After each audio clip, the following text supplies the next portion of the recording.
Welcome to Farm-Focused Sexual Harassment Prevention Training. Case studies. Most of the original content included in this training presentation and accompanying case studies was developed and is provided by New York State.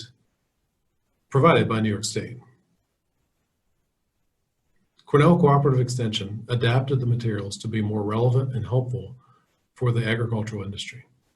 Find New York's model sexual harassment prevention materials at the state's website, www.newyork.gov/combating-sexual-harassment-workplace/employers. Example 1, not taking no for an answer. Nikki's coworker, Ralph, has just been through a divorce. Ralph works for the Johnson farm as a field manager. Nikki works in the farm office as the office manager. He drops comments on a few occasions that he is lonely and needs to find a new girlfriend. Nikki and Ralph have been friendly in the past and have had lunch together in local restaurants on many occasions. Ralph asks Nikki to go on a date with him, dinner and a movie. Nikki likes Ralph and agrees to go out with him. She enjoys her date with Ralph, but decides that a relationship is not a good idea. She thanks Ralph for a nice time, but explains that she does not want to have a relationship with him. Ralph waits 2 weeks and then starts pressuring Nikki for more dates. She refuses, but Ralph does not stop. He keeps asking her to go out with him. When Ralph first asked Nikki for a date, this was example 1, question 1. When Ralph first asked Nikki for a date, this was sexual harassment, true or false?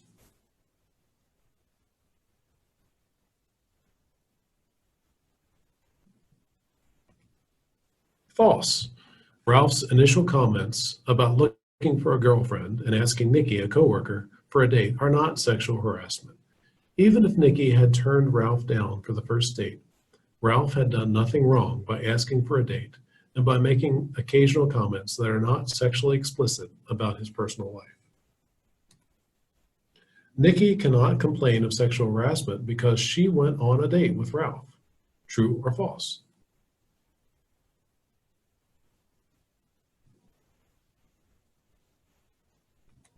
False. Being friendly, going on a date, or even having a prior relationship with a coworker does not mean that a coworker has a right to behave as Ralph did toward Nikki. She has to continue working with Ralph, and he must respect her wishes and not engage in behavior that has now become inappropriate for the workplace. Let's continue.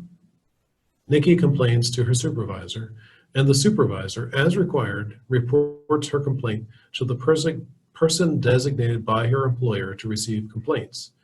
Ralph is questioned about his behavior, and he apologizes. He is instructed by the designated person to stop. Ralph stops for a while, but then starts leaving little gifts for Nikki on her desk with accompanying love notes. The love notes are not overtly offensive, but Ralph's behavior is starting to make Nikki nervous, as she is afraid he may start stalking her. Ralph's subsequent behavior with gifts and love notes is not sexual harassment because he has stopped asking Nikki for dates as instructed. He is just being nice to Nikki because he likes her. True or false?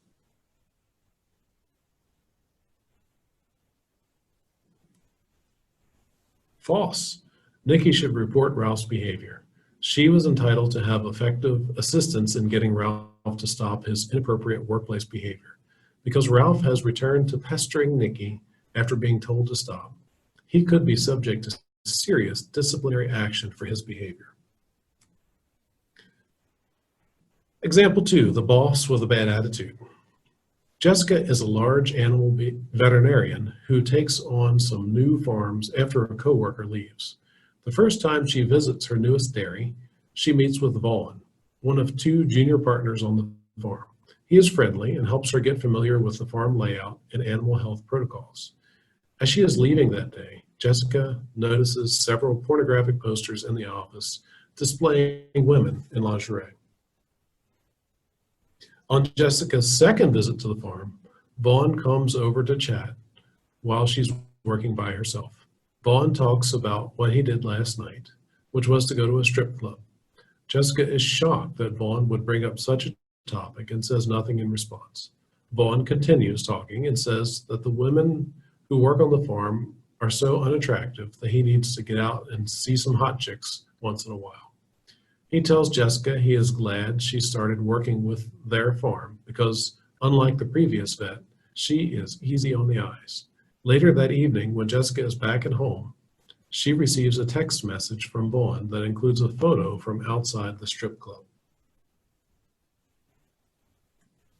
Jessica feels very offended and demeaned that she and other women on the farm are being evaluated on their looks by one of the partners. She is disturbed by the pornographic posters and by Vaughn's explicit comments and text messages, and the thought of returning to the farm makes her feel very uncomfortable. Because Vaughn did not tell Jessica that she is unattractive, he has not harassed her. True or false?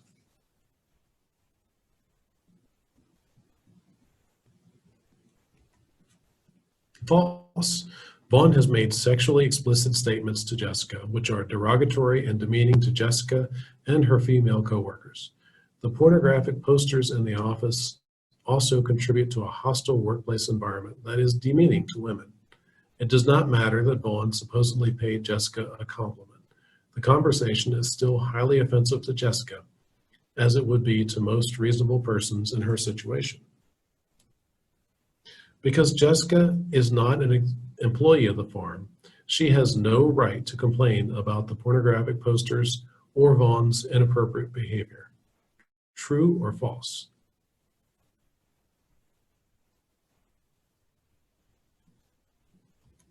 False. All employees have a legal right to a workplace free from sexual harassment. The farm business in this scenario has a responsibility to protect not only its employees, but also independent contractors who come onto the farm from harassment and discrimination. The veterinary clinic that employs Jessica also has a responsibility to ensure a discrimination-free workplace for its staff. Jessica should report Vaughn's behavior to her employer following the steps outlined in the veterinary clinic's sexual harassment prevention policy. Her employer is legally required to take action to address the situation and should start by contacting the farm to report the incident.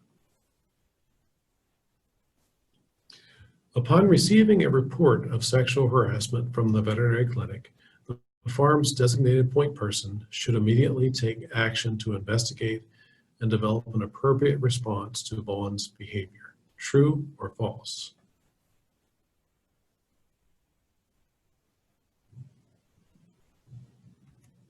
True. Vaughn's comments about the female employees are a serious matter and show his contempt for women in the workplace. Vaughn is required to model appropriate behavior and must not exhibit contempt for employees on the basis of sex or any protected characteristic. Jessica should not have to continue to work with someone who she knows harbors such contempt for women, nor should the farm's employees have to work for such a supervisor. Vaughn's behavior creates a potential liability for the farm business, and management should be aware of this, even if the other employees are not. Any pornographic posters or images should immediately be removed from the workplace. Vaughn should be disciplined and subjected to additional oversight to prevent this type of behavior from happening again. Example 3, no job for a woman. Situation 1. Abby works as a field technician for the local crop farm. Abby can operate large pieces of equipment and understands diesel mechanics. Some of her male counterparts enjoy teasing Abby when she is moving equipment out to the field or is attempting to diagnose a mechanical problem. She often hears them whisper and make jokes like, "Watch out, here she comes, that crazy woman driver," or "That's a lot of horsepower for a little lady like you. You sure you can handle all those horses?"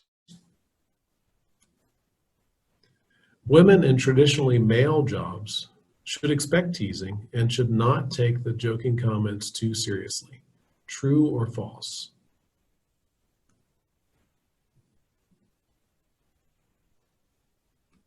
False. Whether Abby is being harassed depends in part on Abby's opinion of the situation. That is, whether she finds the behavior offensive. However, if at any point Abby does feel harassed, she is entitled to complain of the behavior and have it stopped, regardless of whether and for how long she has endured the behavior without complaint. Abby can always say when enough is enough. Question 2. Abby cannot complain because the site supervisor sometimes joins in with the joking behavior, so she has nowhere to go. True or false?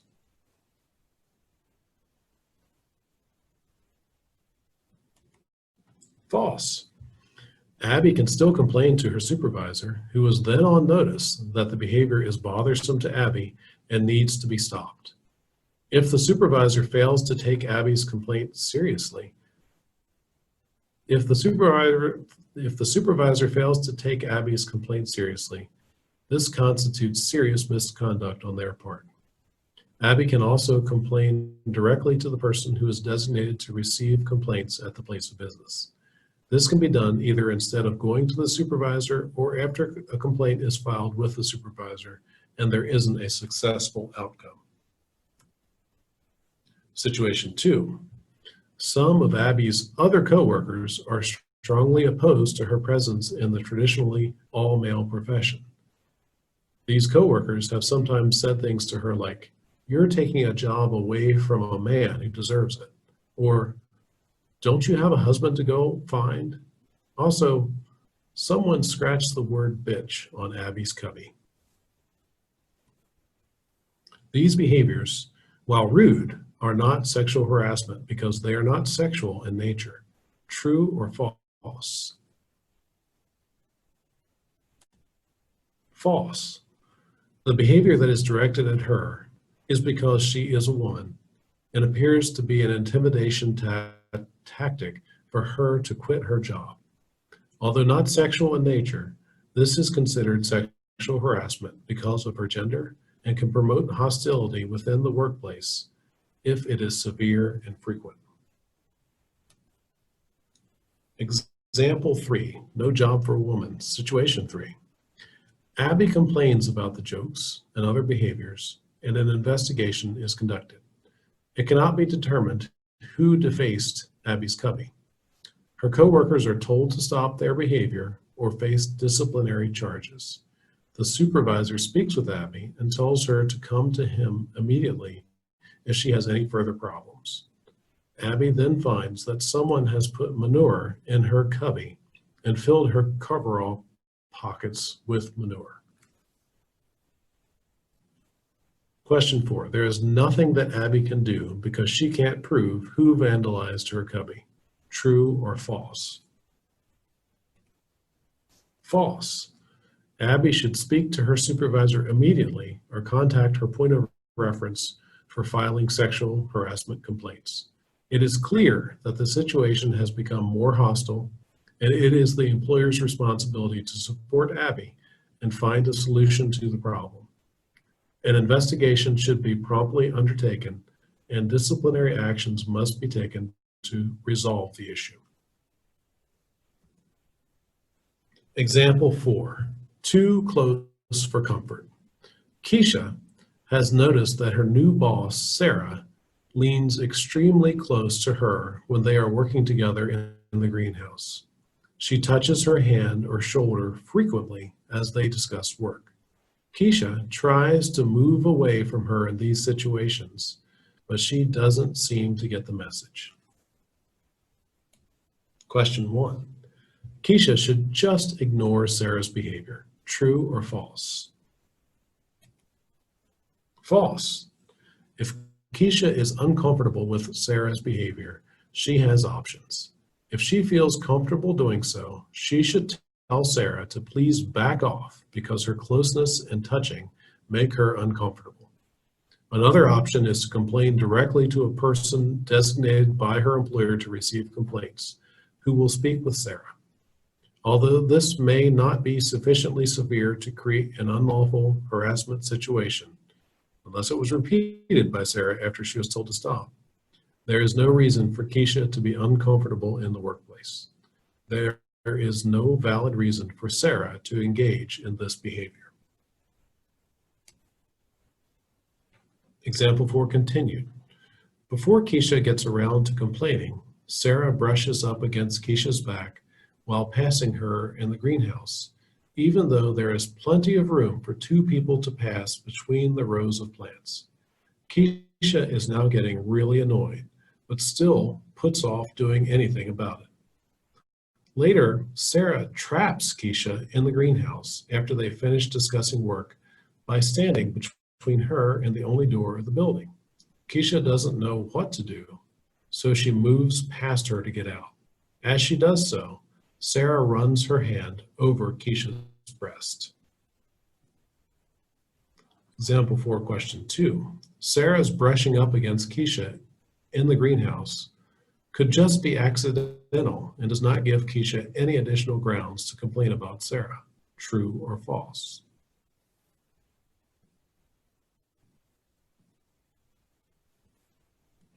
False. Sarah is now engaging in a pattern of escalating behavior. Given the pattern of her too close and touching behavior, it is unlikely that this was accidental. Even before being trapped by Sarah in the greenhouse, Keisha should have reported all of the behaviors she had experienced that had made her uncomfortable. Question 3. Sarah touching Keisha's breast is inappropriate, but is probably not unlawful harassment because it only happened once. True or false?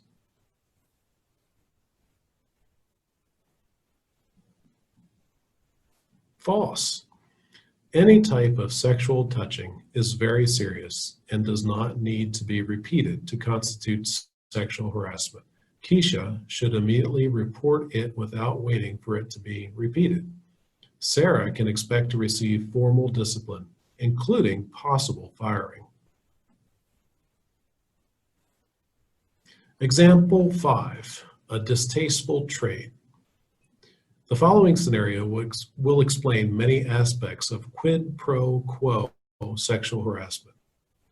Julie is hoping for a promotion to a position that she knows will become vacant soon. She knows that her boss, David, will be involved in deciding who will be promoted. She tells David that she will be applying for the position and that she is very interested in receiving the promotion.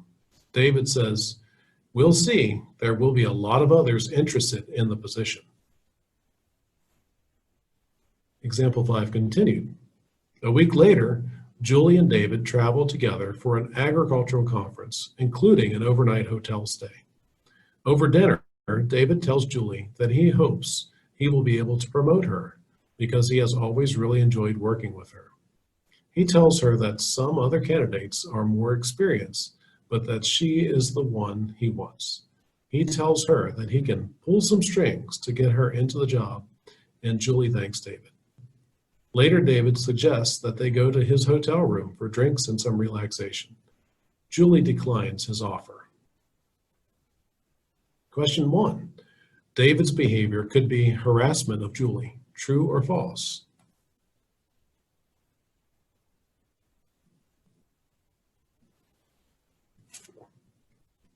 True. David's behavior as Julie's boss is inappropriate, and Julie should feel free to report the behavior if it made her uncomfortable. It is irrelevant that this behavior occurs away from the workplace. Their relationship is that of supervisor and supervisee, and all their interactions will tend to impact the workplace. David's behavior at this point may or may not constitute quid pro quo harassment. David has made no threat that if Julie refuses his advance, he will handle her promotion any differently. However, his offer to pull some strings, followed by a request that they go to his hotel room for drinks and relaxation, might be considered potentially coercive. Certainly, if David persists in his advances, even if he never makes or carries out any threat or promise about job benefits, then this could create a hostile environment for Julie, for which the employer could be strictly liable because David is a management employee. Continued. After they returned from the trip, Julie asked David if he knows when and how she can apply for the job. He says that he is not sure, but there is still time for her to convince him to pull strings for her. He then asks, "How about going out to dinner this Friday and then coming over to my place?" Example 5, question 2. David engaged in sexual harassment. True or false?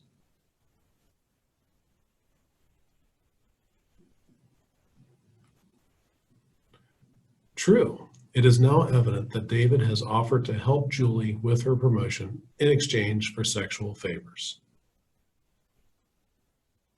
And continued. Julie, who really wants the position, decides to go out with David. Almost every Friday, they go out at David's insistence and engage in sexual activity. Julie does not want to be in a relationship with David and is only going out with him because she believes that he will otherwise block her promotion. Example 5, question 3. Julie cannot complain of harassment because she voluntarily engaged in sexual activity with David. True or false?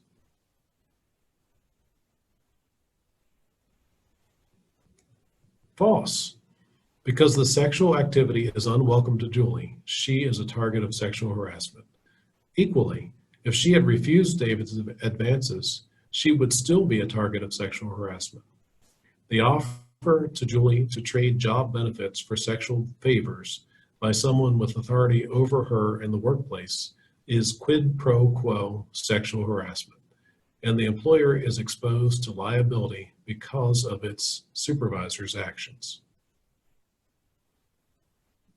And continued. Julie receives the promotion. Question 4. Julie cannot complain of harassment because she got the job, so there is no discrimination against her. True or false?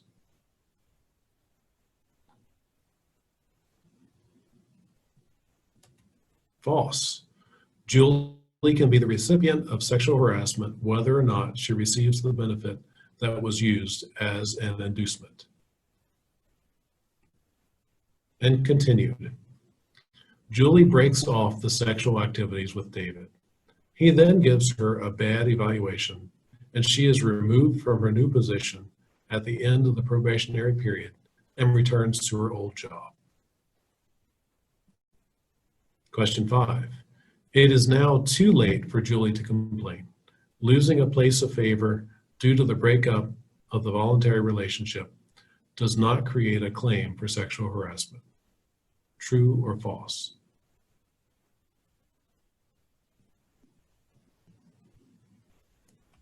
False. It is true that the breakup of a relationship, if truly consensual and welcomed at the time, usually does not create a claim for sexual harassment. However, the relationship in this case was never welcomed by Julie. David's behavior has at all times been inappropriate and a serious violation of the employer's policy. As the person who abused the power and authority of a management position, David has engaged in sexual harassment. Example 6, an issue about appearances. Jorge is a calf feeder on a dairy farm. He has his ears pierced, wears a long necklace, styles his hair, and wears tight shirts and skinny jeans. His boss, Ricardo, thinks it's weird that Jorge dresses that way and often teases him that he shops in the women's section. Ricardo frequently teases Jorge in front of the other employees and refers to him as the calf lady, since Jorge is the first man to feed calves on the farm. A woman has always done the job in the past. The cow feeder is planning to leave in a few months, and Jorge asked Ricardo if he could train to fill that position. Ricardo tells him that he would have to dress like a man if he wants to drive the tractor, and that he can't wear that long necklace around machinery.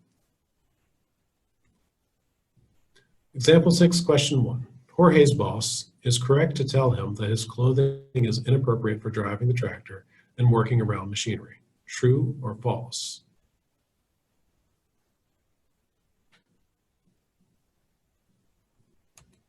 False. Jorge's jewelry could be a safety hazard when working around machinery, such as the PTO on the feeding tractor. However, the rest of his clothing and appearance do not pose any safety threat and are only an issue because Ricardo thinks it's strange for a man to dress that way. Therefore, his comments to Jorge constitute sex stereotyping. Continued. Ricardo also is suspicious that Jorge is gay, which he says he doesn't mind, but he thinks Jorge is secretive. He starts asking him questions about his private life, such as, are you married? Do you have a partner? Do you have kids? Jorge tries to respond politely no to all his questions, but is becoming annoyed. Ricardo starts gossiping with Jorge's coworkers about his supposed sexual orientation. Question 2. Jorge is the recipient of harassment on the basis of sex and sexual orientation. True or false?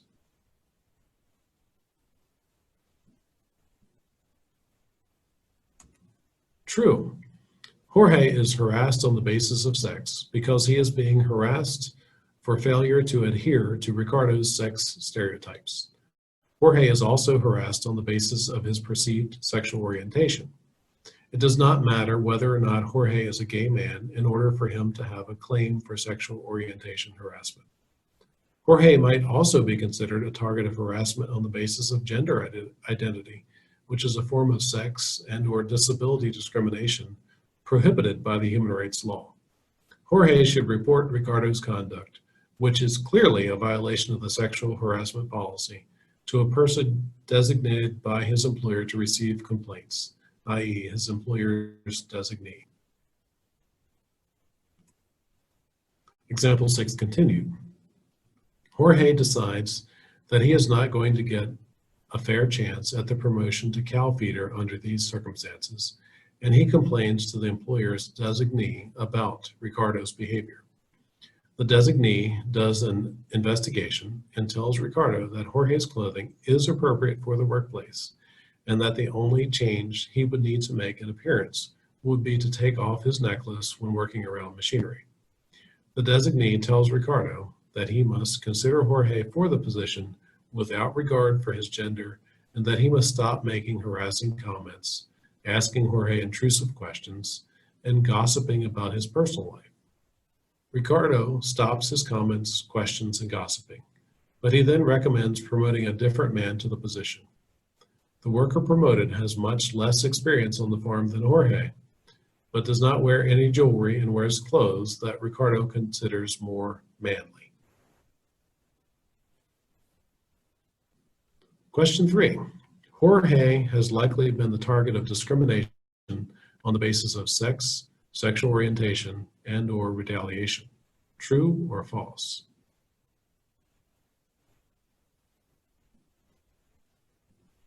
True. We don't know Ricardo's reason for not recommending Jorge for the promotion, but it is not looking good for Ricardo. It appears that he is either biased against Jorge for the same reasons he harassed him, or he is retaliating because he complained, or both. Jorge should speak further with the employer's designee, and the circumstances of the promotion should be investigated. If it is found that Ricardo had abused his supervisory authority by failing to fairly consider Jorge for the promotion, he should be subject to disciplinary action. This scenario shows that sometimes more severe action is needed in response to harassment complaints in order to prevent discrimination in the future.